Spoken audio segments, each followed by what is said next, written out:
ازيك يا شقي يا عسل، عامل ايه؟ ازيك يا وحشنا يا شق. محمود؟ ازيك عامل ايه؟ انت ايه رأيك اخبارك في ايه؟ الاجواء المجنونة اللي احنا عايشين فيها دي، الاجواء اللي ما يعلم بها الا ربنا. انا عارف دلوقتي، انا حاسس ان انا ايه، حاسس ان انا ماشي في ثلاجة كبيرة. بس دي ثلاجة كبيرة صح؟ ده قول لي فريزر، بس هو يعني ايه قول شبه لي كده التلاجة. قول لي كده يا احمد، يا احمد بيه.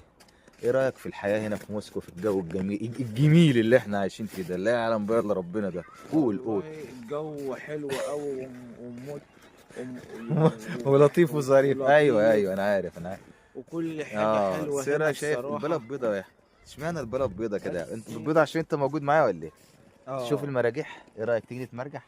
والله يا محمود عيشنا البلد الشط يا كلها الله. مراجيح، البلد كلها مراجيح، اي أيوة والله صدقت ايه. والناس هنا عايشة مبسوطة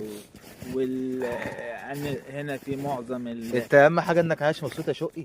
انا امم سعيد جدا، سعيد. سعيد ازيك يا سعيد؟ وفرحان سعيد فرحان. وكل حاجة هنا حلوة يعني.